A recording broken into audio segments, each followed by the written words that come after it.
గ్రామస్తుల కష్టసుఖాల్లో ఎల్లప్పుడూ పాలు పంచుకుంటానని చిన్నకోడూరు గ్రామ సర్పంచ్ ఇటబోయిన శ్రీనివాస్ అన్నారు. సిద్దిపేట జిల్లా చిన్నకోడూరు మండల కేంద్రంలో నిర్వహించిన మీడియా సమావేశంలో ఆయన మాట్లాడారు. గ్రామ సర్పంచ్గా తనకు అవకాశం కల్పించిన గ్రామ ప్రజలకు పేరు పేరున కృతజ్ఞతలు తెలిపారు.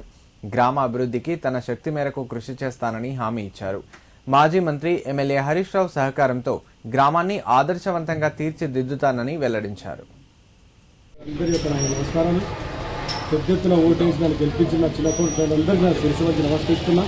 అదేవిధంగా గ్రామ పంచాయతీ అభివృద్ధికి ఎప్పుడు ఎల్లవేళలా మీ సేవ కలిగి ఉంటా. ఎలాంటి ఇబ్బంది వచ్చినా మీ దగ్గరికి రాగలరు. నేను మీ నాకు తెలిసిన మీ దగ్గరికి వస్తా.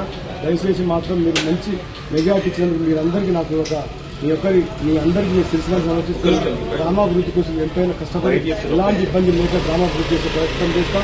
అదేవిధంగా ఎలాంటి ఇబ్బందులు ఉన్నా కానీ నేను గ్రామ పంచాయతీ సంబంధించిన వాటర్ కానీ రోడ్స్ కానీ వేరే ఇతరత్ర పారిశుద్ధ్య పనులు కానీ ఎలాంటి ఇబ్బంది లేకుండా గ్రామ ప్రజలకు మాత్రం ఉంది అన్ని వేళ సౌకర్యం ఉంది.